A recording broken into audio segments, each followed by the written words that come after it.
जैसे पिछले साल भी इसी समय में ये आया था और इस नृसिंह कथा हुआ था, और उसमें हिरण्यकशिपु के वध तक चर्चा की गई थी। तो इसलिए मैं सोचा कि इस साल आगे, उससे आगे जो आठवां अध्याय तक चर्चा हुआ, तो नवम अध्याय, 7वें स्कंद के 9वें अध्याय, जिसमें विशेष रूप में अभी उग्र मूर्ति में कौन है? नृसिंहदेव। हिरण्यकशिपु को विदारण करने के प्रांत भगवान शांत नहीं थे, बड़े क्रोध मूर्ति में थे, उग्र मूर्ति में थे। हैं? श्री नृसिंह जय नृसिंह, जय जय जय श्री नृसिंह, उग्रवीरं महाविष्णुं ज्वलन्त सर्वतोमुखं नृसिंहभीषणं भद्रं मृत्युर्मृत्युर्नमाम्यहम्। श्री नृसिंह जय नृसिंह, जय जय जय श्री नृसिंह, प्रह्लादेश जय पद्म, मुख पद्म भृंग।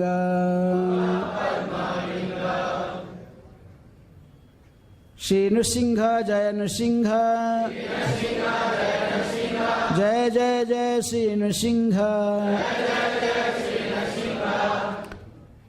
प्रह्लादेश जय पद्म, मुख पद्म भृंग। तब कर कमल बरे नखाद्भुत सिंह, दलित हिरण्यकशिपुर्तनु भृंग। केशवधृत नरहरि रूप, जय जगदीश हरे, जय जगदीश हरे, जय जगदीश हरे। तब कर कमल बरे नखा अद्भुत सिंह, दलित हिरण्यकशिपुर्तनु भृंग। केशवधृत नरहरि रूप, जय जगदीश हरे, जय जगदीश हरे, जय जगदीश हरे। जय केशवधृत नरहरि रूप, जय जगदीश हरे,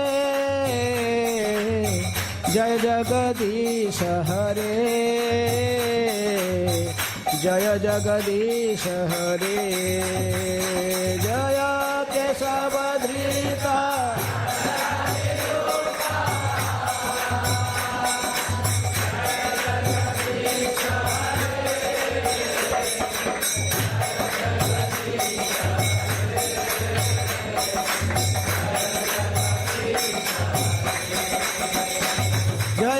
नृसिंहदेव, जय नृसिंहदेव, नृसिंहदेव जय नृसिंहदेव।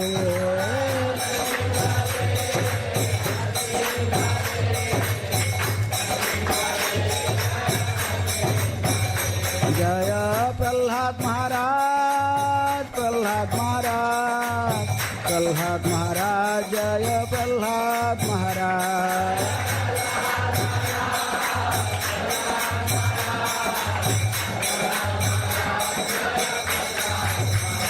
प्रभुपाद प्रभुपाद प्रभुपाद प्रभुपाद।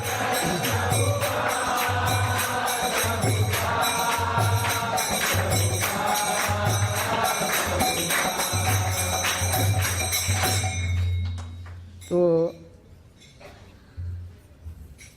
अभी आप उसी उग्र नृसिंह मूर्ति को ध्यान कर सकते आपके मैंने राधा रासबिहारी मंदिर के प्रांगण में है। भगवान को देखे कैसे हैं, क्योंकि अभी हिरण्यकशिपु का वध हो चुका है, भगवान ने इसको विदारण कर चुके हैं।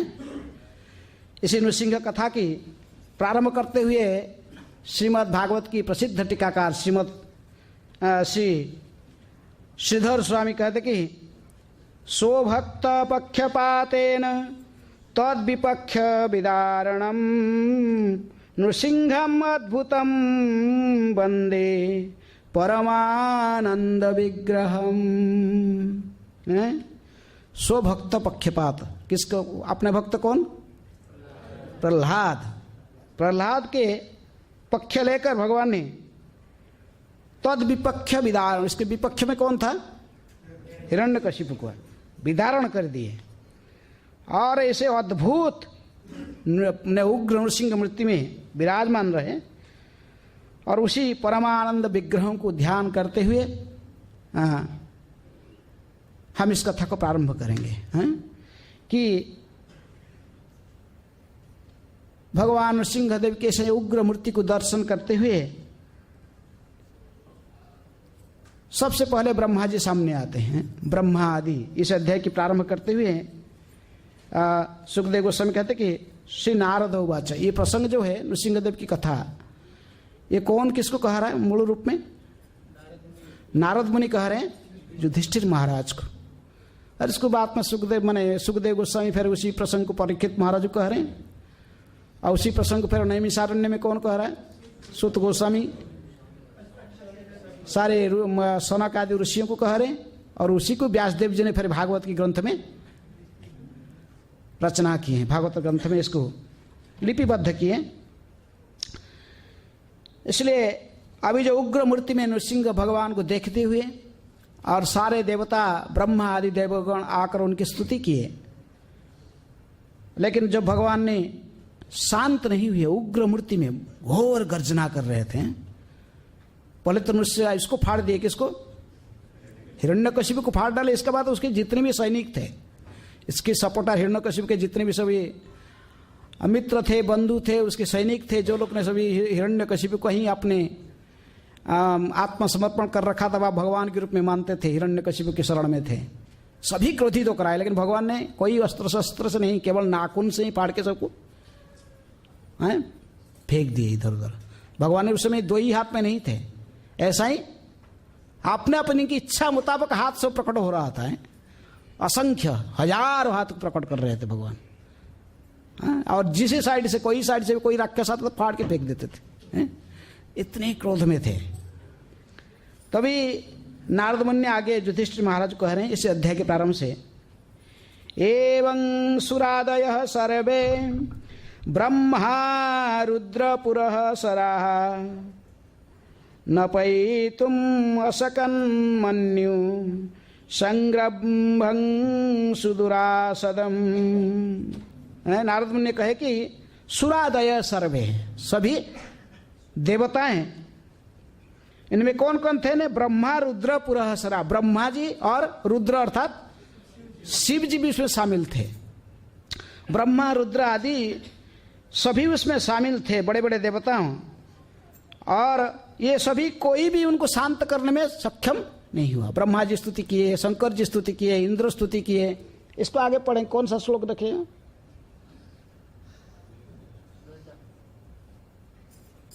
पहला श्लोक से देखो, प्रथम श्लोक। क्यों स्तुति 8वें श्लोक से प्रारंभ हो रहा, लेकिन प्रारंभ से बैकग्राउंड भी है। ओके,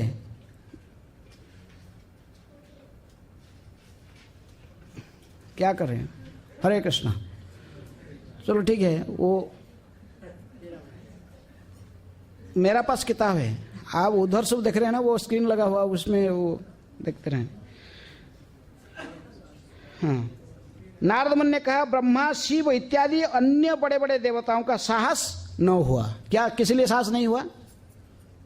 भगवान की सामने जाने के लिए, कि भगवान ये दूर से रहकर स्तुति, भगवान ने तो इसको सभी को हिरण्यकशिपु समेत उसके सारे समर्थकों को बद्ध करके ही गर्जना करते हुए हिरण्यकशिपु का ही सिंहासन में जाकर बैठे थे। ये घटना कहां पर हुआ था? हैं? कौन सा जगह पर ऐसे घटना हुआ था? ये हिरण्यकशिपु का सिंहासन कहां पर था जहां पर भगवान नृसिंहदेव ने बैठकर गर्जना करते थे? बोलते वो दृश्य हमारे सामने आना चाहिए। कहां पर थे? हविलों में। वो जाते हैं कोई लोग, कुछ लोग जाते हैं। आज भी वो खंबा है जिस खंबे के अंदर से प्रकट हुए थे कौन? नृसिंहदेव हैं। उस खंबे से प्रकट होकर वहीं पर वो अपना दरबार बना रखा था। कौन? हिरण्यकशिपु हैं। वहीं पर दरबार था, वहीं पर उसके सिंहा, वहीं पर नृसिंहदेव प्रकट होकर उग्र मूर्ति में बैठे थे। और ब्रह्मा आदि सारे बड़े बड़े देवता स्तुति करके प्रसन्न नहीं कर पाए, दूर से फिर भी स्तुति करते थे, पास में नहीं, दूर से खड़ा होकर स्तुति करते थे भय से। लेकिन ब्रह्मा रुद्र पुरःसरा न उपैतुम का अर्थात भगवान के समक्ष जाने में असकम समर्थ नहीं थे। और इसी प्रकार मन्यु संग्रह जो अत्यंत क्रुद्ध मूर्ति में थे जो भगवान नृसिंहदेव, और जिनके पास में पहुंचना अत्यंत दुष्कर था, संभव नहीं था, सुदुरासदम, ऐसा ही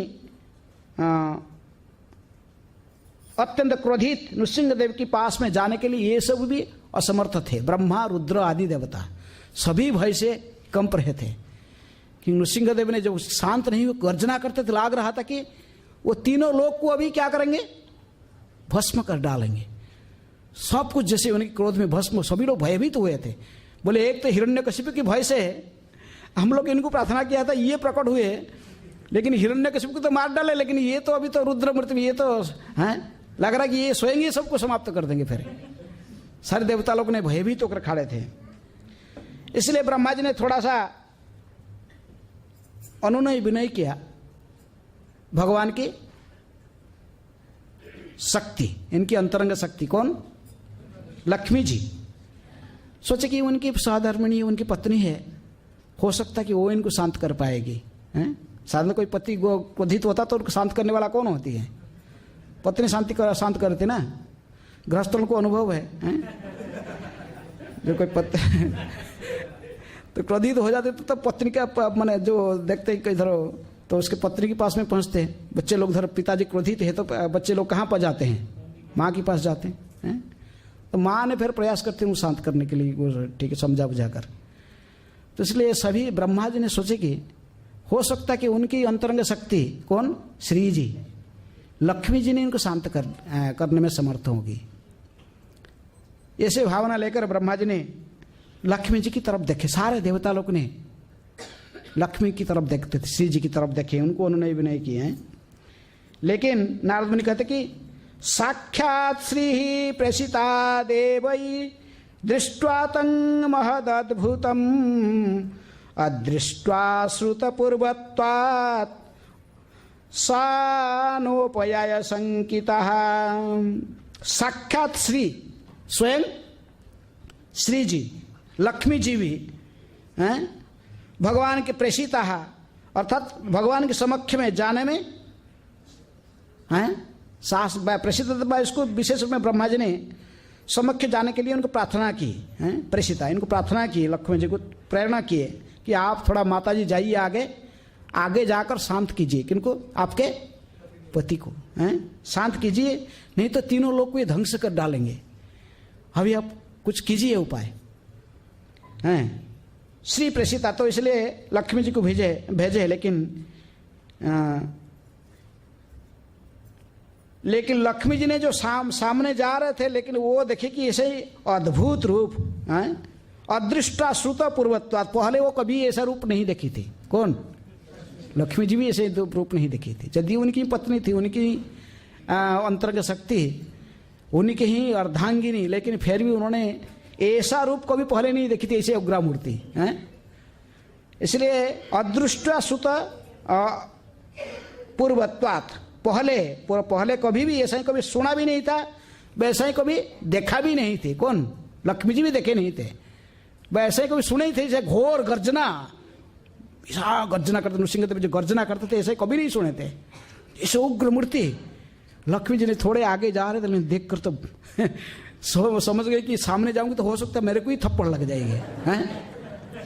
अभी मैं ही जाऊँ तो मेरे ऊपर भी लग जाएगा थप्पड़। अभी इतने उग्र मूर्ति थे, इसलिए अदृष्टा अश्रुता पूर्व, तो आप पहले कभी भी ऐसे रूप देखे नहीं थी कि सुनी नहीं थी ऐसे ही गर्जना को।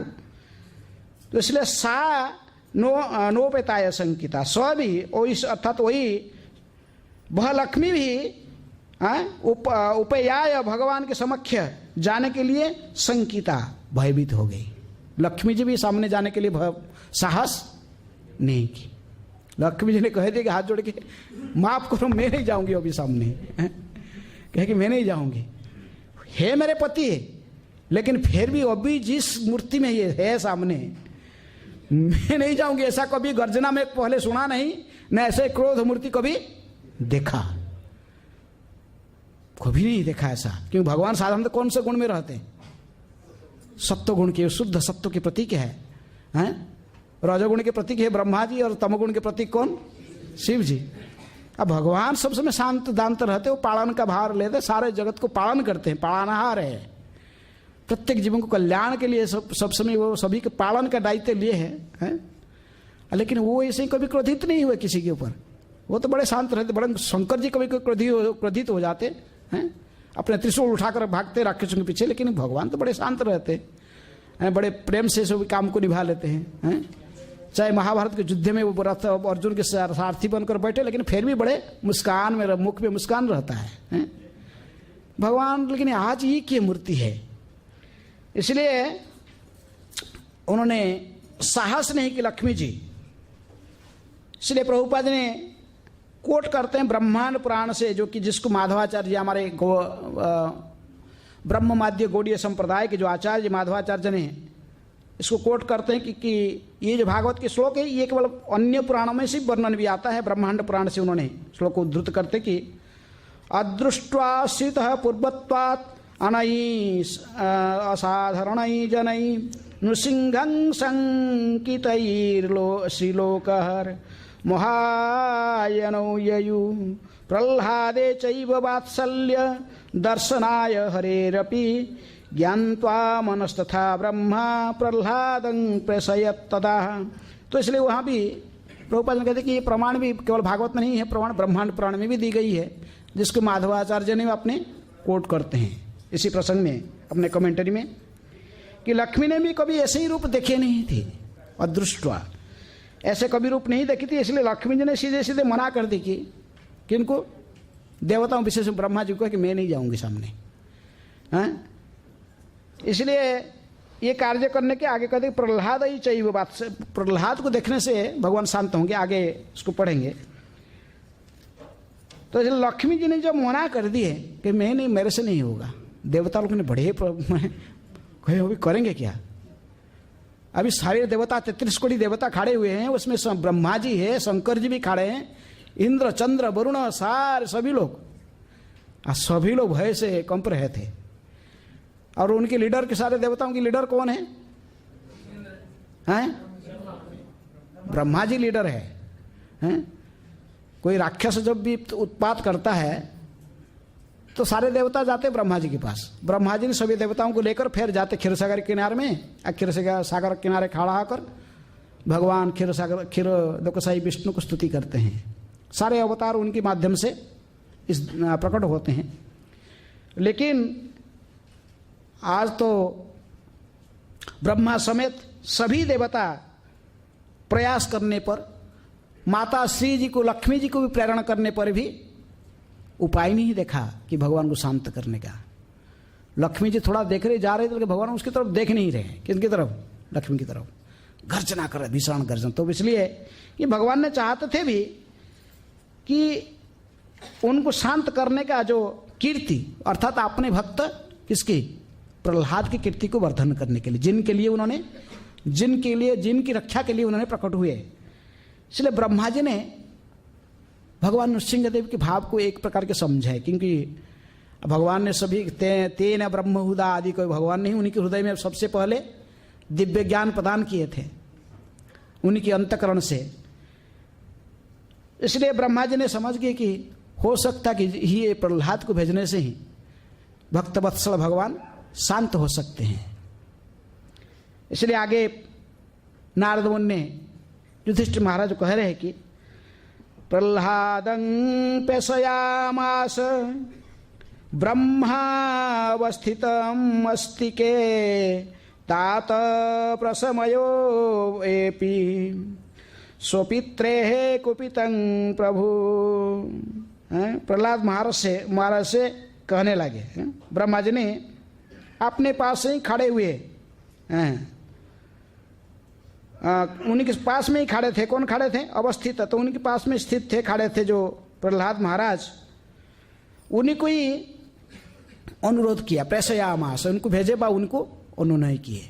ब्रह्मा जी ने सोचे कि हो सकता कि प्रहलाद इनको शांत कर सके।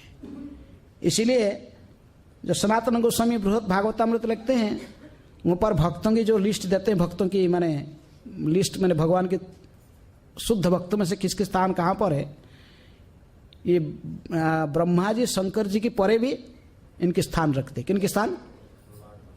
प्रहलाद महाराज जी के स्थान है। क्योंकि जिन नृसिंहदेव को ये सारे 33 कोटि देवता भी शांत नहीं कर पाए थे, शंकर जी भी नहीं कर पाए, ब्रह्मा जी भी शांत नहीं कर पाए जिनकी स्तुति सुनकर, वो नृसिंहदेव शांत हो गए। किसकी स्तुति श्रवण करके? प्रहलाद की। स्तुति भी नहीं किए थे, केवल प्रहलाद ने आगे जाकर केवल चरण में गिर पड़े, प्रणाम करते हुए देख कर ही नृसिंहदेव एक क्षण में शांत हो गए थे।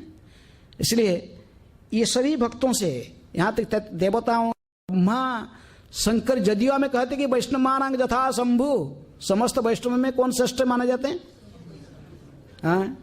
शंकर जी। लेकिन फिर भी प्रहलाद जी के स्थान उनसे भी ऊर्ध्व में है। भक्तराज प्रहलाद। इसलिए ब्रह्मा जी ने इनको, उन्होंने प्रसयामास, इनको भेजे। ब्रह्मा जी ने प्रहलाद, उन्हीं के पास में जो खड़े थे प्रहलाद महाराज को आगे भेजे हैं, और उन्हीं के अत्यंत जो कि अवस्था अंत के, उनके अत्यंत निकट में जो प्रहलाद जी ने खड़े थे उनको भी भेजे। कहे कि तात, अर्थात हे पुत्र। ब्रह्मा जी ने इनको संबोधित करते थे कैसे? क्योंकि प्रहलाद महाराज ने कितने साल की उम्र में थे? 5 साल की उम्र में बच्चे थे बालक, छोटे बच्चे 5 साल के बालक थे। तो इसलिए प्रहलाद स्वाभाविक है कि उनको पुत्र रूप में संबोधित करना। तो इसलिए ब्रह्मा जी ने कहे कि तात प्रसमयो अपि ही, तुम इनको प्रशांत करो। प्रसमय अर्थात शांत करने के लिए प्रयास करो। किनको? भगवान नृसिंहदेव को। हम तो 33 कोटि देवता सारे प्रयास करके विफल हो गए, अभी तुम प्रयास करो। पास में जाओ, उपे ही, कृपा करके इनके पास में जाओ। किनके पास? नृसिंहदेव के पास। वो खुद ही नहीं जा सकते थे, कोई देवता की हिम्मत नहीं है पास में जाने के लिए, ना लक्ष्मी जी की हिम्मत है। लेकिन फिर वो कहते कि तुम जाओ। ब्रह्मा जी को विश्वास था कि ये जा पाएगा। कौन? प्रहलाद। क्योंकि जानते थे प्रहलाद के कैसे स्वभाव है, जो हिरण्यकशिपु का क्रोध में भी विचलित नहीं हुआ। हिरण्यकशिपु का भी ऐसे ही क्रोध मूर्ति देखने से देवता लोगों ने कंपते थे, 33 कोटि देवता है तभी। लेकिन ये निर्भीक था, ये भयभीत नहीं होता था। कौन? प्रहलाद। हिरण्यकशिपु आश्चर्यचकित हो रहा था, कैसा लड़का है, मेरा ही लाला, मेरा ही लड़का, 5 साल के बच्चा मेरा क्रोध में, और उसका कोई फर्क नहीं पड़ता है। जब भी 33 कोटि देवता कंपते हैं वैसे। तो इसलिए नारद मुनि ने, सॉरी ब्रह्मा जी ने सोचे कि हो सकता प्रहलाद हमसे भी भयभीत है, लेकिन प्रहलाद के मुख कमल को देखने से पता लगता कि इसके अंतकरण में कोई भय नहीं है, ये निर्भीक है। इसलिए कहे कि आप जाओ, प्रसय आप ही इनको शांत कराओ, पास में जाओ, उपे ही, भगवान के इनको प्रशमित करने के लिए क्रोध को आप पास में जाओ। क्योंकि स्वपित्रे कुपितं प्रभु, ये भगवान ने क्रोधित हुए किसके प्रति? प्रहलाद के पिता की प्रति। कौन? हिरण्यकशिपु के कार्यकलाप से, हिरण्यकशिपु के प्रति असुरी पिता पर अत्यधिक क्रोध है। अतः तुम आगे जाकर इनको शांत करो। ब्रह्मा जी ने से कहा, प्रहलाद को कहे ऐसे कहने पर प्रहलाद जी ने कोई इसके प्रतिवाद नहीं किया है।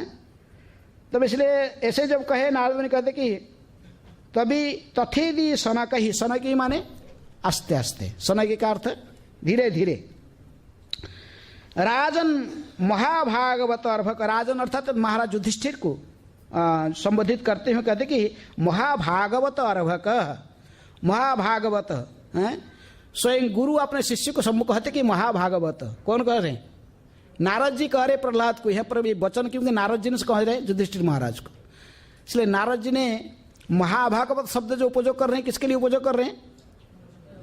प्रहलाद के लिए हैं, महाभागवत हैं। और अर्भक अर्थात यदि भी छोटे बालक थे, छोटे से बालक थे, फिर भी ये महाभागवत थे हैं। और प्रहलाद महाराज को ऐसे कहने पर महाभागवत अर्भक, जो कि छोटे बालक के रूप में थे, उपेत्य भुवि कायेन, तभी उन्होंने काय अर्थात शरीर को, संपूर्ण शरीर को नीचे गिराते हुए, नीचे संपूर्ण रूप में नीचे पतित होकर उपेत्य थे, धीरे धीरे निकट में जो गए नृसिंहदेव के सामने और पृथ्वी पर गिर पड़े, संपूर्ण शरीर को पृथ्वी पर गिराते हुए ननाम विधृत अंजलि ही, अर्थात ननाम का अर्थात प्रणाम किए, साष्टांग दंडवत प्रणाम किए और हाथ जोड़े। प्रणाम किए तो हाथ कहाँ पर रखे थे? हम कोई प्रणाम करते ना जमीन पर, कोई के हाथ को ऐसे छुपा लेते, कहाँ ऐसे रख लेते ना, प्रणाम करते सिर आगे रहता लेकिन हाथ कहाँ रहता है? यहाँ पर। कोई के हाथ को पीछे कर लेते हैं, लेकिन प्रणाम करने के समय में हाथ कहाँ रहना चाहिए? कहाँ रहना चाहिए? ऐसा नहीं नाक, ये नाक के पास रख रहे हैं, नाक के पास भी नहीं है। प्रहलाद महाराज जब नृसिंहदेव के सामने जाकर प्रणाम किए, साक्षात साष्टांग दंडवत प्रणाम किए। दंडवत, दंड का अर्थ क्या? दंड से रखा गया, संन्यास दंड इधर है, लेकिन ये दंड है, तो दंड को यदि गिरा जाएगा कैसे गिरेगा? पूरे सीधे गिरेगा है। इसलिए दंडवत, जैसे कोई बाम्बू कष्टी कैसे रखना, पूरे के छोड़ देंगे तो दाट गिरेगा सीधे। इसलिए प्रहलाद महाराज साष्टांग दंडवत प्रणाम किए थे, लेकिन किए थे तो उनके दोनों हाथ कहाँ पर था? हैं? तो ये हाथ दोनों कहाँ था? शरीर का कौन सा साइड में, कौन सा कहाँ पर था? इनका हृदय में छुपा हुआ था, ये ऐसा ही था? देखिए नाक में, जैसे आपको देखा नाक में ऐसे ही था ना, कैसा था? कहाँ था हाथ? पूरे सामने। सिर तो ऐसे भूमि को स्पर्श कर रहा था, दोनों हाथ। कोई देखा सकता दंडवत प्रणाम कैसे? प्रणाम करके देखो कैसा, ये देखेंगे कैसे प्रणाम करते हैं प्रहलाद महाराज ने। इधर इधर सामने, इधर पूरा देखा कैसा प्रणाम। हाथ है, देखो हाथ कैसे पर रहा, कहाँ रहा? आगे। तो दंडवत प्रणाम इसको कहते हैं। तो हाथ पूरे सामने था, पूरे सिर के आगे है। तो प्रहलाद महाराज ने इस प्रकार जाकर विधृत अंजलि अर्थात हाथ जोड़े हुए, दोनों हाथ को आगे करते हुए सिर के आगे, अष्टांग, इसको कहते अष्टांग मान समस्त अंग जब इनको स्पर्श किया हुआ है। और इसी प्रकार जब छोटे से बालक हैं, प्रहलाद महाराज ने ब्रह्मा जी कहने पर और ब्रह्मा जी की बात सुन ली और धीरे धीरे भगवान नृसिंहदेव के पास बढ़े और हाथ जोड़कर पृथ्वी पर गिर पड़े और उन्हें साद और दंडवत प्रणाम किया। तभी प्रहलाद को इसे प्रणाम करते हुए देखकर इतनी जो क्रोध मूर्ति में थे सिंहदेव, एक क्षण में ही शांत हो गए हैं। 5 नंबर श्लोक में कहते कि स्वपाद मूले पतितं तमर्भकं विलोक्य देवं कृपया परिप्लुतम् उत्थाप्य तस्मिन्पदात् कराम्भुजं कलाहि वित्रस्तधियां कृता भयम्। जब तत्पाद मूले, किनकी पाद चरण, किन चरण तले, किनके चरण के नीचे? नृसिंहदेव। तत्पाद मूले पतितम, गिरते हुए देखा कर। प्रहलाद ने जब गिरे तम अर्थात प्रहलाद महाराज को, वो छोटे से बालक जो अर्भकम, जो छोटे से बालक प्रहलाद महाराज श्री 5 साल के बालक थे, इनको देखकर विलोक किया। इनको देखकर देव कृपया परिप्लुतः, देव कौन? भगवान नृसिंहदेव भाव विओल हो गए, परिप्लुत भाव विओल हो गए। मैंने इनके क्रोध तो केवल शांत नहीं हुआ, वात्सल्य में भाव में विओल हो गए प्रहलाद को देखते ही। चरण कमल में गिरते हुए छोटा सा बालक को देखकर, जैसे कोई पिताजी अपने छोटे नन्हा सा बालक को देखने से प्रणाम करते हुए हैं विहोल हो जाता है प्रेम में, अपने बच्चे को देखकर प्रणाम करते हुए। नृसिंहदेव वात्सल्य में विहोल हो गए प्रहलाद को देखकर। इतने बड़ी जो क्रोधमूर्ति था एक क्षण में शांत हो गया। अभी तक स्तुति भी नहीं की है, देवता लोग ने सभी मिलकर तो बहुत स्तुति किया शांत करने के लिए, शांत नहीं हुए। अभी प्रहलाद महाराज ने स्तुति भी नहीं की है, केवल प्रणाम ही किए। चरण में प्रणाम करते हुए देखकर, चरण में गिरते हुए देखकर प्रहलाद को शांत हो गए वो, हैं बड़े भाव में विहोल हो गए। कृपा में कृपा अपने कृपा शक्ति, भगवान की कई शक्ति होते, विशेष में कृपा शक्ति के द्वारा भगवान ने विशेष में मोहित होकर अपने वहित की कृपा से ही भाव विहोल हो गए। और एक कर उनको उठाए। कैसे उठाए? कहे ना उठो प्रहलाद उठो, ऐसे कहे स्वहस्ते में उठाए। कौन? नृसिंहदेव। झुककर, खड़े मैंने बैठे तो उठकर, सिंहासन में बैठे थे तो झुककर प्रहलाद को उठाए, जैसे कहीं पिताजी पुत्र को देखते हुए प्रणाम करके उठाता है और उठाकर अपने गोद में ले लेता है। भगवान नृसिंहदेव ने उनको साष्टांग प्रणाम करते हुए देखकर कृपया परिप्लुतः अर्थात भाव विहोल हो गए अहित की कृपा से। उत्थाय, इनको उठाकर तत्सिर्नः, उनके सिर पर अदधात कर अंबुजम, उनके सिर पर क्या रख दिए? हाथ को रख दिए।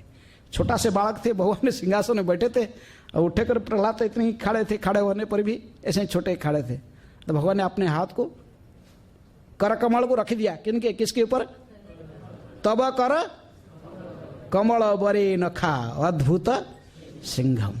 क्या अद्भुत है भगवान के, कोई कमल में है, तब कर कमल, इनके कर कमल ने इनकी हाथ को किसके साथ तुलना की जा रही? कमल के साथ। हाँ? लेकिन अद्भुत सिंह है कर कमल, लेकिन उसमें क्या है? नाखून है। कितने बड़े बड़े, ये अद्भुत माने इसलिए है विरोधाभास है। कोई इतने सुंदर कमल, मुलायम हस्त कमल होते हुए भी फिर उसमें वज्र के समान नाखून, वज्र से भी अधिक कठिन नाखून, जो कि हिरण्यकशिपु का शरीर में तो वज्र, इंद्र का वज्र भेद नहीं करता था। इंद्र की जो वज्रपात करने वो किसी राक्षस को अपने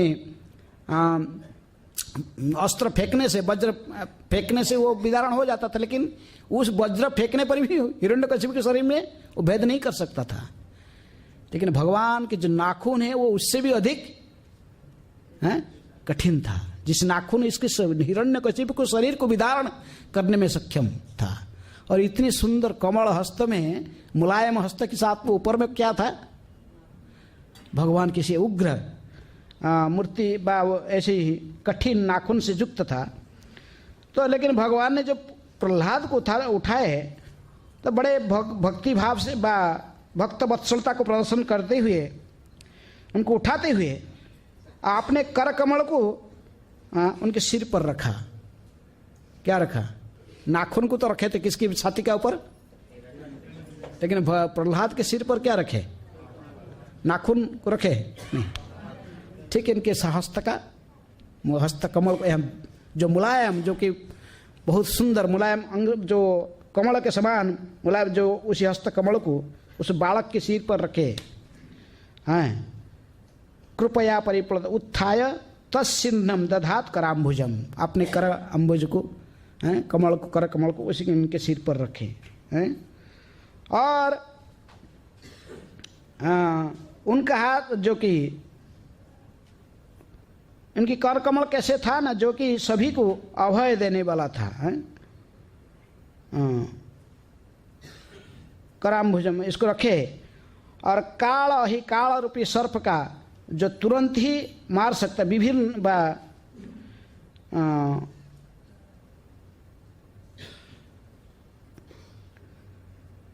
उनका हाथ उसके समस्त भक्तों को अभय दान करने वाला है। इस हस्तकमल यदि अग्रभाग उनके नाखून हिरण्यकशिपु जैसे राक्षस को विदारण करने वाला था, लेकिन उनकी हस्त का जो कमल समान जो अत्यंत मुलायम हस्त, ये भक्तों को अभय प्रदान करने वाला था।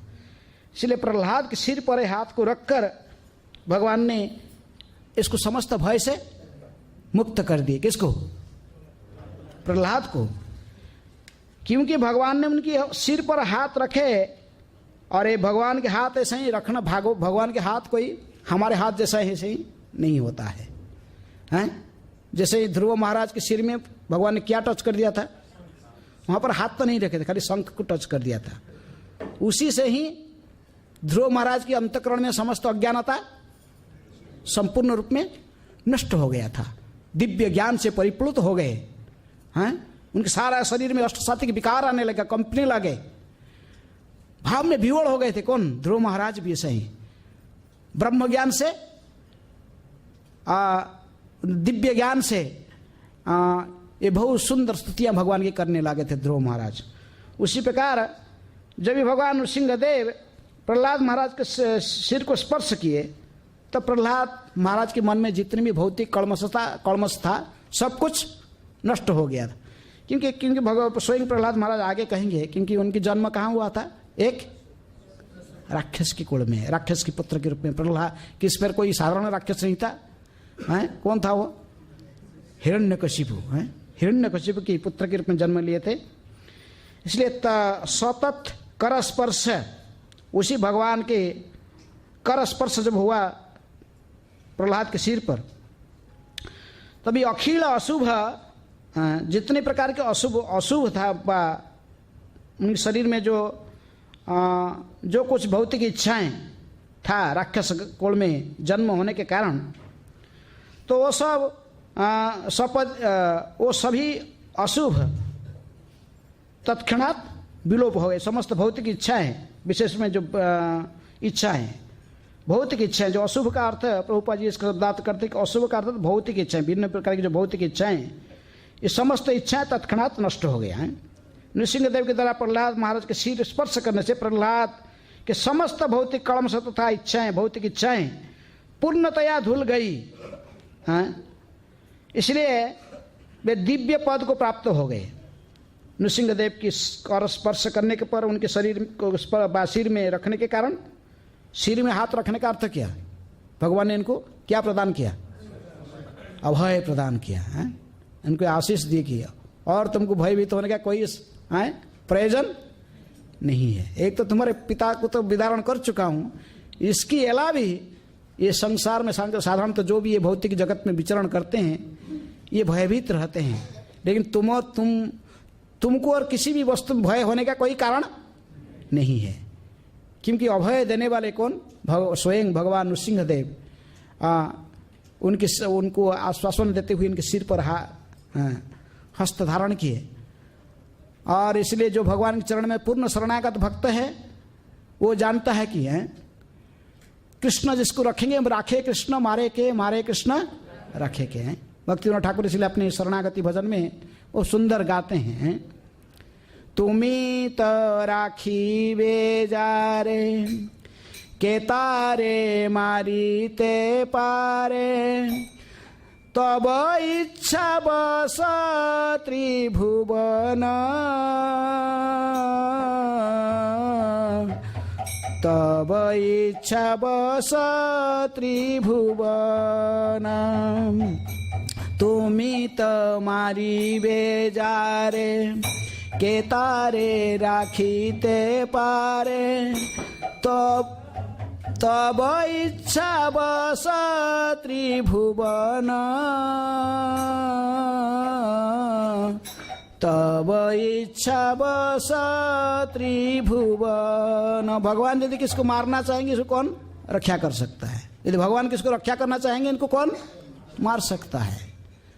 तो इसलिए प्रहलाद को भगवान ने पूर्ण आश्वस्त कर रहे थे कि देखो तुमको और कोई भय नहीं है। इसलिए अतः दिव्य पद को प्राप्त हो गए प्रहलाद महाराज। उनके अंतःकरण में समस्त भौतिक इच्छाएं समाप्त हो गए और उनके शरीर में आनंद के अद्भुत लक्षण, सभी दिव्य लक्षण प्रकट हो गए। उनका हृदय प्रेम से पूरित हो गया है। तत्पाद पद्म हृदय निवृत दधौ हृष्टतनु, हृष्टतनु माने उनके शरीर पूरा हर्षित, हर्ष में दिव्य सात्विक भावना से उत्प्रोत हो गया है। उन्होंने पूरित हो उठा, उनकी हृदय प्रेम से पूरित हो उठा, हृष्टतनु। और उन्होंने फिर दिव्य कृष्णहित दिव्य आनंद के कारण आस्ते आस्ते अश्रुलोचन, आंख से अश्रु बहाते हुए, अश्रु के ही कारण से आंख से बहता है, हैं? विशेष में दो कारण से अश्रु बहता है। किस कारण से? दुख जब व्यक्ति बेसी यदि अधिक दुखित होता है उसकी आंख से अश्रु बहता है, अत्यंत दुखी होने से, कोई ऐसे कुछ अद्भुत संकट, हठात कुछ संकट आने से हैं? अपने आप अश्रु बहता है। बा कभी कभी अधिक सुखी होने से, आनंद से। जो दुख से जो अश्रु बहता है वो कैसे होता है, और सुख में अश्रु बहने से वो कैसे होता है? आंख से जो दुख में जो अश्रु बहता है वो कैसे, एक अश्रु गर्म होता है और दूसरे अश्रु थोड़ा ठंडा होता है। कौन सा अश्रु गर्म होता है, कौन सा ठंडा होता है? हैं? सुख वाला, दुख वाला गर्म होता है और सुख वाला अश्रु ठंडा होता है। अभी नृसिंहदेव जब प्रहलाद के सिर पर हाथ रखे तो प्रहलाद के शरीर भी आनंद में पूरित हो गया, उनके आंख से आनंद से अश्रु बहने लगा। तो ये जो अश्रु बह रहा था है ठंडा अश्रु है, बड़े आनंद से पूरित होकर जब हुए तो उनके आंख से अश्रु बहने लगा और वे अंतकरण में, हृदय में भगवान के चरण कमल को बंदी बना लिया। हृदय में किसको चिंतन कर रहे थे? भगवान के चरण कमल को, नृसिंहदेव के चरण कमल को ही हृदय में बंदी बना लिए, धारण कर लिए। तो इसी प्रकार प्रभुपाद ने तात्पर्य में से कहते कि मांग च यो अव्यभिचारण भक्ति योगने सेवते स्वगुणान समतितैतान ब्रह्म भूयाय कल्पते हैं। इसी प्रकार जो अव्यभिचारिणी भक्ति योग में, जैसे प्रहलाद महाराज ने अव्यभिचारिणी भक्ति को आश्रय करके ही भगवान नृसिंहदेव को प्रसन्न करने में समर्थ हुए, इसी प्रकार जो ऐसे अव्यभिचारिणी भक्ति अर्थात अन्य किसी में कहीं आश्रय नहीं लेना। जैसे कोई सती स्त्री का एक ही पति होता है, उसको कहते कि सती स्त्री। और जो कोई स्त्री का और कई पुरुषों में मति रखता तो उसको क्या कहते? व्यभिचारिणी, वेश्या।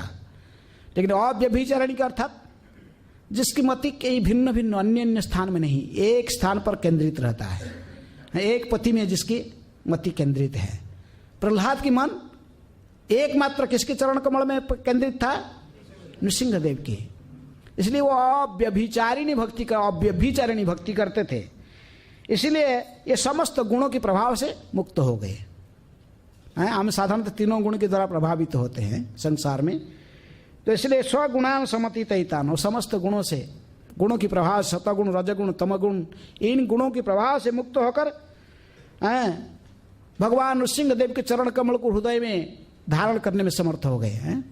ब्रह्म भूयाय कल्पते। इसी प्रकार वो दिव्य पद को प्राप्त हो गए। भगवान की भक्ति करने के लिए कोई भी योग्य है।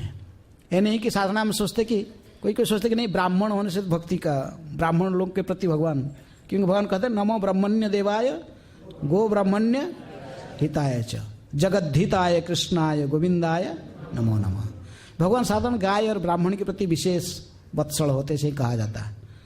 लेकिन इस क्षेत्र में हम देखते कि प्रहलाद के स्थान, प्रहलाद में कोई ब्राह्मण था नहीं, ब्राह्मण घर में जन्म नहीं हुए, राक्षसी घर में जन्म हुए। इसलिए आगे स्तुति में प्रहलाद ने इसको समझाएंगे कि भगवान को यदि कहा, लेकिन एक भक्त है भगवान को कितनी प्रिय होता है। यदि वो समस्त गुणों से युक्त, ब्राह्मण के गुण से युक्त कोई ब्राह्मण के घर में जन्म हुआ व्यक्ति, वो भी भगवान को इतनी प्रिय नहीं होता है जितनी प्रिय उनकी भक्ति करने वाले, शुद्ध भक्ति करने वाले प्रहलाद जैसे भक्त इनको प्रिय होते हैं। इसलिए यहाँ पर प्रभुपाद ने कोट करते कि भगवान की भक्ति करने के लिए कोई भी योग्य है। भगवत गीता में भगवान ने इसको कहते हैं, स्त्रीय शूद्र तथा ने स्त्रीय वैश्य तथा शूद्र तेपि जानती परांग गतिम मांग ही पार्थ व्यपाश्रित्य स्तेपिशु पाप जोनय। प्रहलाद जैसे पाप जोनि प्राप्त और राक्षस कुल में जन्म होते हुए भी व्यक्ति क्योंकि भगवान की भक्ति की है, इसलिए भगवान के प्रिय बन गए। ऐसे साधारण प्रिय नहीं है, ब्रह्मा शंकर और श्री जी लक्ष्मी जी से भी अधिक प्रिय बन गए। किनको? भगवान को, प्रहलाद ने। इसलिए जो अव्यभिचारिणी भक्ति ऐसे ही करे, मति को एकमात्र केंद्रित करता है, मति को केंद्रित कर लेता है भगवान के चरण कमल में, वो भगवान को ऐसा ही प्रिय बन सकता है जैसे प्रहलाद ने इनके प्रिय बने हैं। इसलिए कोई भी भक्ति कर सकता, चाहे स्त्री हो, वैश्य हो या शूद्र क्यों न हो, लेकिन वो अपने जीवन का परम लक्ष्य भगवान के चरण कमल को प्राप्त कर सकता है यदि वो अव्यभिचारिणी भक्ति करें प्रहलाद की तरफ।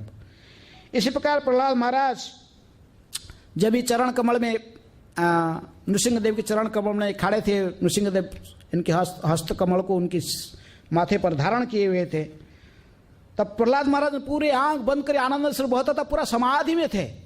उनको बाह्य ज्ञान नहीं था, संसार के चिंतन नहीं था, केवल नृसिंहदेव को चरण कमल को हृदय में धारण करते हुए दिव्य आनंद में समाधिस्थ थे। ऐसे अनुभव किसको है हम लोग में? किसी को है? दिव्य भगवान की अद्भुत कृष्ण भावनामृत में वो तो प्रत होकर पूरे संसार को भूल जाए दिव्य आनंद में। इसी को समाधि कहते हैं, जो संपूर्ण रूप में बाह्य जगत के चिंतन से मुक्त होकर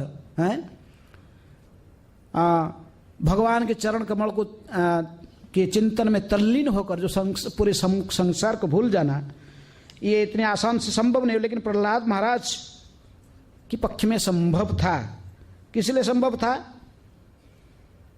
क्योंकि भगवान की ये विशेष शुद्ध भक्ति की है, और ऐसा ही भगवान की शुद्ध भक्ति केवल महान शुद्ध भक्तों की कृपा से भी संभव होता है। क्योंकि प्रहलाद यदियो दैत्य कुल में जन्म लिए थे, लेकिन इनके प्रति कृपा था। जिन्होंने इनकी महिमा को गायन करते तो उन्हीं की कृपा था। कौन? नारद मुनि की कृपा था। ये नारद मुनि की कृपा से ही इनको ऐसा शुद्ध भक्ति प्राप्त था। प्रहलाद सदैव धर्मं भागवतं कृत। प्रहलाद ऐसे ही महाभागवत बने थे क्योंकि ये विशेष रूप में इनके गुरु नारद मुनि की अद्भुत कृपा के कारण, नारद मुनि की विशेष कृपा के पात्र थे, इसलिए इस प्रकार भाग्यवान थे। और पूर्ण समाधि में मनोजोग के साथ पूर्ण समाधि में अपने मन को निवेश करते हुए, नृसिंहदेव के चरण कमल को हृदय में धारण करते हुए कि अस्तोषित उन्होंने भगवान हरि के प्रार्थना करना प्रारंभ किया। एकाग्र मनसा, संपूर्ण मन को उनके चरण में निवेशित करते हैं और अत्यंत मनोयोग से सुसमाहित प्रेम गदगदया, अत्यंत प्रेम से गदगद होकर वाणी, गदगद आंख से अश्रु प्रेमाश्रु बह रहा था, वाणी गदगद हो रहा था और उनके मुख कमल से वाचा वाणी निर्गत हुए और ये प्रहलाद महाराज की स्तुति के रूप में प्रसिद्ध हुआ। श्रीमद् भागवत में तो प्रहलाद महाराज 12 महाजन्म से एक महाजन है। प्रहलाद महाराज की जो स्तुति है, ये स्तुति हमारे लिए आदर्श है क्योंकि महाजन है। कहते कि महाजन जन गतस्य पंथा। कई लोग ऐसे स्तुति करते हैं, हम लोग कई स्तुति सुनते हैं। कोई आजकल के सब गीत का जो भजन पे कई भजन गाने वाले, कई कविता लिखने वाले सब होते हैं, उनके रिकॉर्डिंग सुन के भी हम कभी कभी सुनते हैं। कोई विनोद अग्रवाल का सुनता है, कोई वो दूसरे का सुनता है, वो अपना गीत बनाकर लिखता है। लेकिन प्रहलाद महाराज की स्तुति ऐसा ही नहीं है जो लोग ऐसे गाने आजकल के जो गीत बनाकर गाने वालों की तरफ। क्योंकि प्रहलाद महाराज स्वयं 12 महाजन्म से एक महाजन है, महाभागवत अर्भकम है। छोटे बालक होने पर भी ये महाभागवत थे। इनके स्थान अन्य महाजनों की स्थान से कोई न्यून नहीं था। जैसे भागवत में 12 महाजनों के नाम को जमराज ने उल्लेखित करते हैं। छठा स्कंद भागवत में स्वयं जमराज कहते कि ये समस्त भागवत धर्म को, भक्ति के रहस्य को जानने वाले 12 व्यक्ति होते हैं और उनमें से कौन कौन है? स्वयंभू, नारद, शंभु, कुमार, कपिल, मनु, प्रह्लाद, जनक, भीष्म, बलिर्वयासकी वयम। जमराज अपने जमदूतों को कह रहे कि देखो ये भागवत धर्म के रहस्य को 12 लोग हम जानते हैं। उनमें से है स्वयंभू, स्वयं ब्रह्मा जी, जो भगवान के नाभि कमल से उत्पन्न हुए, जिनकी कोई माता पिता और दूसरे नहीं है। स्वयंभू नारद जी, शंभु स्वयं शंकर जी, स्वयंभू नारद शंभु, चारों कुमार सनक, सनातन, सनंदन, सनत कुमार, कपिल मुनि, देवहूति पुत्र कपिल, मनु, स्वयंभू मनु, वैवस्वत मनु, ये सब धर्म की भागवत रहस्य ज्ञानता है। कपिल, मनु, प्रह्लाद, प्रह्लाद महाराज के नाम आता, जनक, राजर्षि जनक सीता जी के पिताजी, प्रह्लाद, जनक, भीष्म, भीष्मदेव, बलिर्वयासकी, बलि महाराज, प्रह्लाद का ही पोता है, प्रह्लाद के पुत्र ने, हाँ, विरोचन के पुत्र बलि है। हाँ, बलि व्यासकी, व्यासदेव जी के पुत्र कौन? सुखदेव गोस्वामी है। वयम स्वयं जमराज, 12 महाजन है। अरे महाजन में से प्रह्लाद महाराज एक महाजन है। यदि कोई धर्म की जो रहस्य है अत्यंत गुह्य है, इसको समझना इतनी आसान नहीं है। लेकिन फिर भी कोई भी आसान से इस धर्म के रहस्य को, भगवान को प्राप्त करने के मार्ग को समझ सकता है। कैसे समझ पाएगा? यदि महाजनों की मार्ग को अनुसरण करेगा। महाजन जन गतस्य पंथा धर्मस्य तत्व निहितम गुहायम महाजन जैन गतस्य पंथा। यदि महाजनों के मार्गानुसरण करेगा वो समझ पाएगा। इसलिए प्रह्लाद महाराज ने ये जो स्तुति पूर्ण समाधि में रहकर मनोयोग के अपने मन तथा दृष्टि को भगवान नृसिंहदेव पर स्थिर कर दिया, तब स्थिर मन से अवरुद्ध वाणी से प्रेम पूर्वक प्रार्थना करने लगे। तो इसलिए प्रह्लाद महाराज की स्तुति इस अध्याय का 8 नंबर श्लोक से प्रारंभ होता है।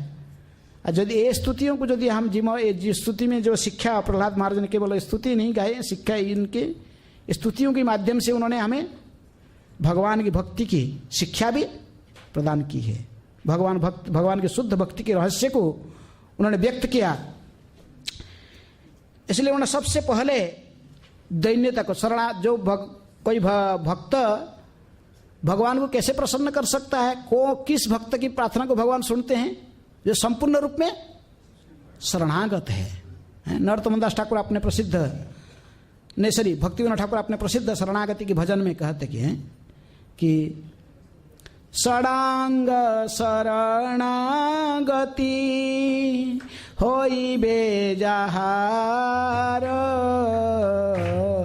ताहार प्रार्थना सुने श्रीनंद कुमार। षडांग शरणागति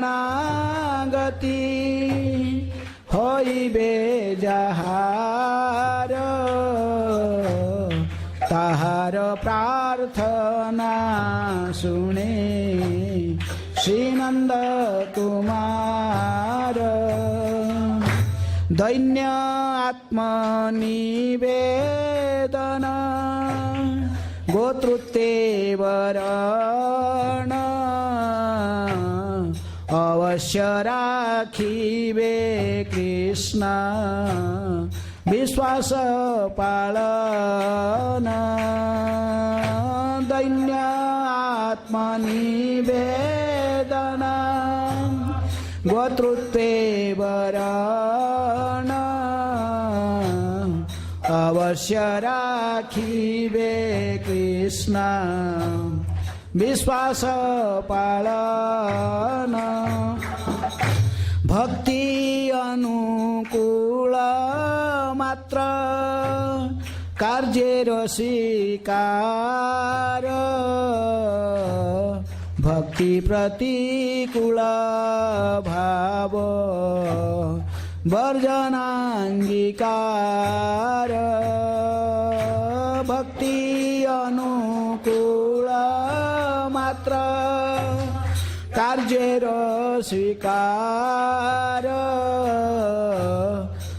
हि प्रतिकूल भाव वर्जनांगीकार।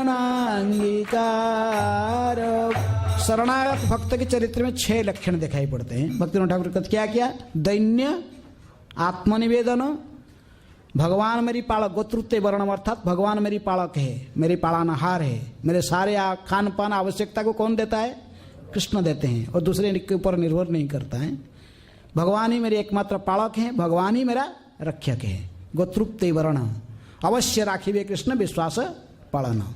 और भक्ति अनुकूल को स्वीकार करना, प्रतिकूल को त्यागना, ये 6 लक्षण शरणागत भक्त की चरित्र में दिखाई पड़ते हैं। इसलिए प्रहलाद महाराज की जो स्तुति करते हैं, पहला श्लोक में ही, पहला स्तुति में इन्होंने अपनी दैन्यता को प्रकट करते हैं। शरणागत भक्त की जो सबसे पहला लक्षण भक्तिविनोद ठाकुर कहते क्या है? दैन्यता, दैन्य, ह्यूमिलिटी। क्या कहते हैं इसको? ह्यूमिलिटी है।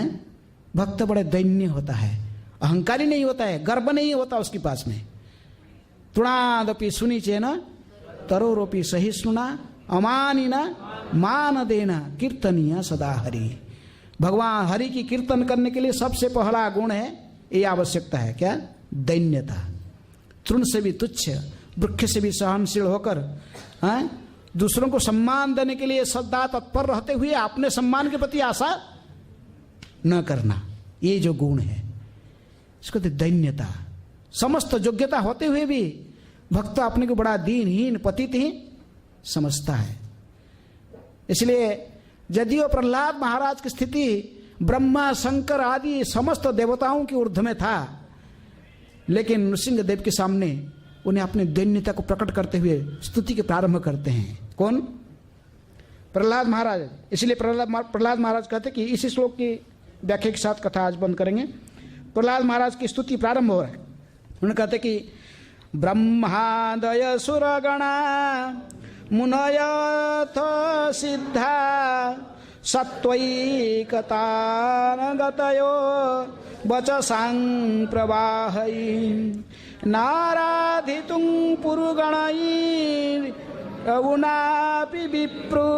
विप्रुः किं त्वष्टुमहति स मे हरिरुग्रजाते है। प्रहलाद महाराज ने प्रार्थना की कि असुर परिवार में जन्म लेने के कारण यह कैसे संभव हो सकता है कि मैं भगवान के प्रसन्न करने के लिए उपयुक्त प्रार्थना कर सकूं। आज तक ब्रह्मा आदि सारे देवता तथा समस्त मुनिगण उत्तम उत्तम वाणी से भगवान को प्रसन्न नहीं कर पाए। यद्यपि ये सारे व्यक्ति सत्वगुणी एवं परम योग्य थे, तो फिर मेरे विषय में क्या कहा जाए? मैं तो बिल्कुल ही अयोग्य हैं। इसलिए भगवान को प्रसन्न कर, भगवान के जो शुद्ध भक्त होते सब समय आप लोगों को क्या समझते हैं? अयोग्य, सबसे दीनहीन पतित ऐसा ही मानते हैं। प्रभुपाद जी ने भी जब अमेरिका की भूमि पर जाकर पहले उतारे, पहले जब पदार्पण के अपने जमीन रखे अमेरिका बोस्टन हार्बर में, जलदूत से उतरकर पैर रखे, पता नहीं था कहाँ जाना है, लेफ्ट जाना है राइट जाना है, उनको कुछ आइडिया नहीं था। उन्होंने भी इस प्रकार दैन्यता को प्रकट किए हैं। भजन लिखे, तुरंत जाकर बंगाली भाषा में तुरंत एक भजन उनकी स्वतःस्फूर्त रूप से उनके मुख से निश्चित हुआ, लिखे। वहाँ भी ऐसे ही कहते कि हे प्रभु आप मुझे यहाँ पर ले आए, क्यों लाए मुझे ही पता नहीं है। नाम तो मेरा बड़ा बहुत बड़ा नाम है, क्या भक्ति वेदांत नाम दिया गया, मुझे बड़े नाम दिया गया, लेकिन इसका अर्थ मुझे भी पता नहीं है। मैं तो है, लेकिन आप यदि चाहोगे तो नाम के सार्थक हो सकता है। इसलिए आप यहाँ पर लेके आए तो कुछ ना कुछ आपके उद्देश्य है। लेकिन प्रभु नाचाओ नाचाओ मोरे, नाचाओ काष्ठेर पितुली जैनो नाचाओ, हमारे काठ का पितुली के समान आप मुझे नचाइए। आपकी प्रसन्नता के लिए, आप जिसके लिए मुझे यहाँ पर लाइए, आप जैसे चाहते मुझे ऐसा ही नचाइए। आपकी प्रसन्नता के लिए मैं कुछ भी किसी रूप में भी एक पितुली के रूप में नाचने के लिए तैयार हूं। मेरे पास में कोई योग्यता नहीं, वेद नहीं, मेरे पास ज्ञान नहीं, भक्ति नहीं। नाम है बड़ो डरो, भक्ति वेदांत नाम है वे सार्थक करो। नाम बहुत बड़ा मुझे उपाधि दिया गया भक्ति वेदांत, लेकिन मेरे पास में कोई ज्ञान नहीं है। वेद माने ज्ञान, ज्ञान नहीं कि भक्ति भी नहीं। प्रभुपाद जी से महासंत कहते कि मेरे पास कोई ज्ञान व भक्ति नहीं है, मैं तो संपूर्ण रूप में आपकी कृपा की पर भरोसा रखा हूँ।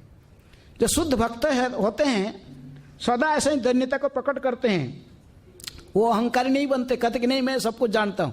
हैं अभी ब्रह्मा और शंकर जी भी आपको प्रसन्न नहीं कर पाए, मैं देखो आते प्रणाम करते आप प्रसन्न हो गए हैं, तुरंत होता ना। हमारा मन में ऐसे ही हो जाएगा। धरो आप कोई व्यक्ति के पास हम गए, कोई भी मैंने कोई बैठे, धरो आप कोई भी धरो कोई विशेष हमारे इधर गुरु महाराज बैठे बा, कोई भी बड़ा व्यक्ति बैठा है और दूसरा लोग गए उनकी तरफ वो देखे नहीं, ऐसे तो उनको नजर नहीं। लेकिन कोई भक्त गया और उसको महाराज ने हाँ हाँ आओ तुम खुश है, उसके पास में बैठे के सिर में हाथ देते तो उसका मन में क्या होता है, अहंकार में फूल जाता है, सबको तरफ देखता है, देखो देखो मैं कैसे, हाँ मैं कितना महान हूँ, देखो कि गुरु महाराज आप सबको किसी को नहीं बात भी नहीं कि आपको देखे नहीं, लेकिन मेरे को आते ही देखो मैं कितना महान हूँ। प्रहलाद महाराज ने ऐसे ही थे नहीं, भगवान नृसिंह देव उनके सिर पर हाथ रखकर फिर भी उन्हें दैन्यता से, प्रहलाद महाराज बड़े दैन्यता से वो अपने को अयोग्य समझते थे। इसलिए कहते कि ब्रह्मादय सुरगुणा मुनय अथ सिद्धा, ये जो ब्रह्मा आदि जितने भी देवताएं 33 कोटि देव सुरगुणा मुनय, केवल देवता नहीं थे वहां पर, सारे मुनि ऋषि थे, सप्त ऋषि बड़े महान ऋषियां हैं सभी उपस्थित थे। सिद्ध पुरुष जितने भी सिद्धगण हैं, जैसे सिद्ध महापुरुष जो कि सनक आदि ऋषियां हैं, सनत कुमार चारों कुमार और सभी ऋषि मुनि जो सिद्ध लोक में रहते हैं, ऊपर में जनलोक महलोक तपलोक हैं सिद्धलोक आदि, ये ब्रह्मलोक तक ऊर्ध्वलोक में जो 7 लोक में जो रहते हैं, इनको साधारण क्या माना जाता है ना, सत्वैकतान है गतयो, इनको सत्वगुणी माना जाता है। ऊर्ध्वलोक में जो निवास करने वाले व्यक्ति उनको सत्वगुणी माना जाता है। जो मर्त्यलोक में हम जैसे मनुष्य जोनि में रहते हैं, इनको मुख्य रूप में कौन सा गुण हमारे पास में अधिक है, रजगुण। लेकिन जो ऊर्ध्वलोक में रहते हैं उनको सारा सत्वगुणी माना जाता है। आध्यात्म स्थिति व आध्यात्म जीवन के लिए उनको योग्य माना जाता है। लेकिन ऐसा ही जो सत्वगुणी व्यक्ति ये लोग भी आपको वचन में आपने वचन से वाणी से स्तुति से आपको प्रसन्न नहीं कर पाए, ये आपने ठीक ठीक से स्तुति नहीं कर पाए। लेकिन हे प्रभु मेरा तो स्थिति कैसे है, उग्र जात, उग्र का अर्थ है, उग्र जात का अर्थ है राक्षस कुल में, असुर परिवार में मेरा जन्म हुआ। उग्र राक्षस कौन था, हिरण्यकशिपु के पुत्र के रूप में मैं जन्म लिया हूं, तो ये तन, इसलिए ये लोग आपको प्रसन्न, तो मैं कैसा वचसामृत, मेरा वचन से ये लोग जो देवता लोग ने मुनि सिद्ध सभी आपको प्रसन्न नहीं कर पाए, तो मैं कैसा आपको आराधना कर पाए, न आराधी तुम प्रसन्न करने में जो अक्षम रहे, और जो फिर मैं कैसा अपने को पूर्व गण ही यद्यपि पूर्णतया योग्य थे सब, लेकिन मैं तो अपने को संपूर्ण अयोग्य मानता हूं, क्योंकि मैं उग्रजात अर्थात एक राक्षस के घर में जन्म हुआ हूं। इसलिए मैं कैसे आपको प्रसन्न करूं, किम तोष्टुम अर्हति सह मैं हरि उग्रजात, हे हरि, हे भगवान, भगवान को हरि कहते, हरि किस लिए कहते भगवान को, हैं क्या कहते, हरि शब्द का एक अर्थ भी नृसिंह देवी खड़ा हरि ना, हरि इसको भी कहते हैं सिंह को बा है, लेकिन हरि शब्द का अर्थ भी सर्वमंगल हरे, प्रेम दिया हरे मान। चैतन्य महाप्रभु कहते कि हरि का अर्थ 2 मुख्य है। गौरांग महाप्रभु कहते हरि शब्द में बहुत अर्थ हो सकता है, लेकिन 2 अर्थ मुख्य है। सर्व अमंगल हरे, भक्तों की समस्त मंगल को हरण करने वाले हैं, और प्रेम देकर उनके चरण कमल में उसके मन को भी हरण कर लेते हैं, सारे कलमशों को पापों को भी हरण कर लेते हैं, अंत में भक्त का मन को भी हरण कर लेते हैं, मन को भी चोरी कर लेते हैं। तो इसलिए हरि, नृसिंह ने प्रहलाद महाराज कहते कि हरि हरि, हे भगवान, हे भक्त वत्सल, असुर परिवार में जन्म लिया, उग्र जात ही, और मैं कैसे आपको प्रसन्न कर पाऊंगा जब ये ब्रह्मा शिव आदि 33 कोटि देवता सिद्ध चारण किन्नर आदि सभी सारे मुनि ऋषि प्रयास करके आपको प्रसन्न नहीं कर पाए। जो लोग सतगुणी माने जाते हैं ऊर्ध्वलोक में निवास करते हैं, और मैं तो इसी मर्त्यलोक में एक उग्र माने क्या तमगुणी राक्षस के घर में जन्म लिया, मैं कैसे आपको प्रसन्न करने में समर्थ होऊंगा? हैं? अर्थात अपने दैन्यता को प्रकट करते मैं सबसे अयोग्य हूं। हैं? प्रभुपाद ने इसलिए तात्पर्य में कोट करते हैं कृष्णदास कविराज गोस्वामी को, कि कृष्णदास कविराज गोस्वामी भी ऐसे महान संत थे, गोस्वामी थे। गोस्वामी मैंने 6 गोस्वामी की स्तर पर वो भी थे, जो जिन्होंने चैतन्य चरितामृत जैसे अमूल्य ग्रंथ की रचना करके दिए।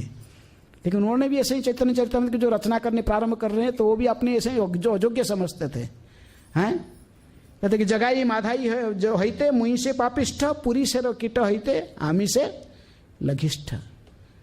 मैं जगाई माधा से भी अधिक पापी हूं। आप सोच रहे हैं से हम जगाई माधी से भी ज्यादा पापी हैं? हैं? जगाई माधी ज्यादा पापी थे कि हम ज्यादा पापी हैं? हैं? साधारणतः हम ड्रामा देखते हैं ना, जगाई माधाई की उधार। भाई जगाई माधाई सबसे बड़े पापी थे कि हम पापी उनसे भी ज्यादा पापी है? किस लिए हम ज्यादा पापी उनसे? आप तो बोलोगे हम तो खुद लिए इतने मर्डर किए। जगदे माधाई तो कितनी मर्डर कर चुके थे, कोई काम नहीं था जो नहीं किए थे। सभी काम में सभी प्रकार के परस्त्री हरण क्या हजारों मर्डर कर चुके थे, बहुत कुछ के शराब पीते, सब कुछ अवैध, चारों नियम तोड़ चुके। आप चारों नियम तो तोड़ते नहीं, चारों नियम पालन कर रहे हैं। तो फिर कैसे जगाई माधाई होते आमी से पापी? जगाई माधाई से अधिक पापी कैसे हैं? जगाई माधाई जब वचन दिए चैतन्य महाप्रभु को, पाप हमें और पाप नहीं करेंगे, फिर दोबारा पाप नहीं किए। हम गुरु को वचन देते हैं दीक्षा के समय में 4 नियम पालन करेंगे और कभी मैं पाप कर्म नहीं करेंगे, लेकिन फिर भी करते हैं। फिर भी वचन देकर गुरु को फिर भी करते, लेकिन जगाई माधाई जब वचन दिए महाप्रभु को, फिर दोबारा नहीं किए, छोड़ दिए उसी दिन। फिर उनके हैं, तो इसलिए हम जगाई माधाई से भी अधिक पापी है।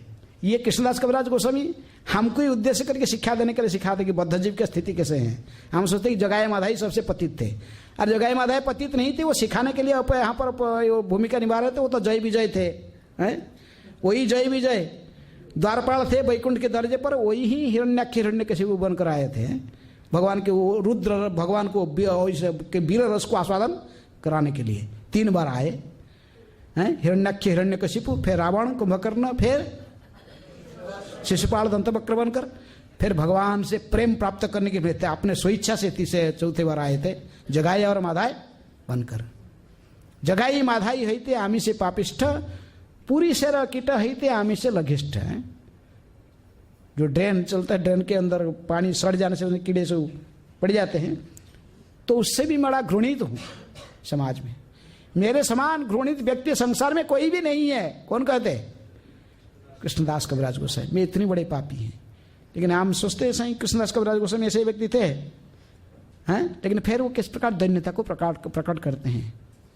प्रभुपाद जी ने जैसे कहते कि मेरा पास में कोई योग्यता नहीं, योग्यता विचारे किछु नहीं पाई तुम्हारा करुणा सार। भक्त सब समय ऐसे दैन्य भाव को प्रकट करते हैं। प्रभुपाद ने कहते कि मेरे पास में वेद नहीं, मेरे पास ज्ञान नहीं, कि भक्ति भी नहीं।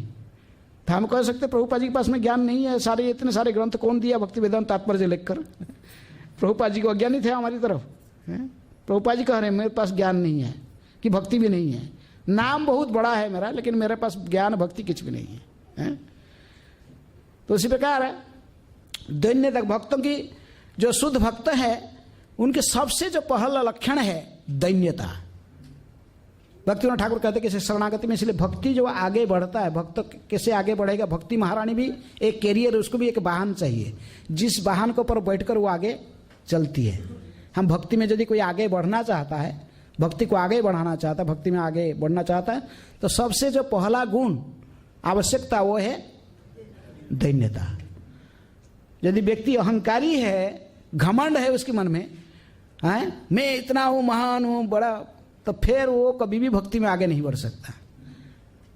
इसलिए प्रहलाद महाराज भी जैसे महाजन हैं, चैतन्य महाप्रभु भी उसी को शिक्षाष्टक में लिखे, इसलिए महाप्रभु ने उसको भी कोट करते हैं। थोड़ा तपि सुनी चनो तरोरपि सही सुना, अमानी ना मान देना, कीर्तनिया सदा हरि। दैन्यता के अर्थ संक्षेप में इतना ही है।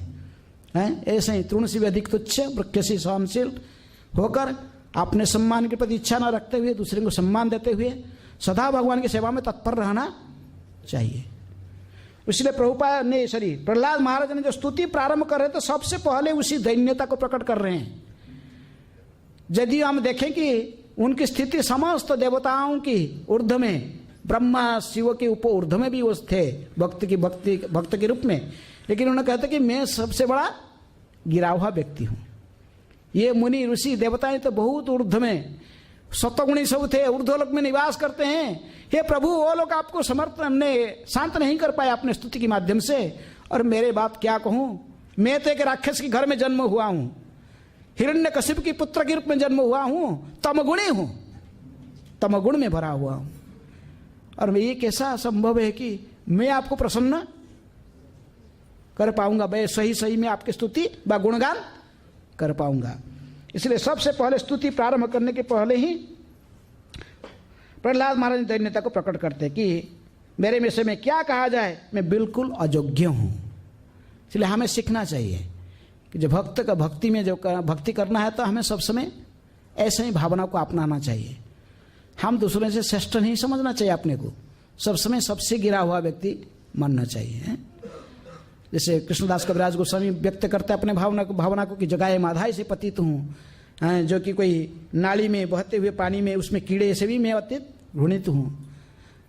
तो उसे प्रहलाद महाराज इस प्रकार भावना को व्यक्त कर रहे कि मैं समस्त देवता सप्तगुणी थे, मुनि ऋषि ब्रह्मा देवतागण, वो भी आप प्रसन्न नहीं कर पाए, राक्षस घर में जन्म हुआ, तमगुणी हैं, एक बालक हूँ, मैं कैसे आपको प्रसन्न कर पाऊंगा।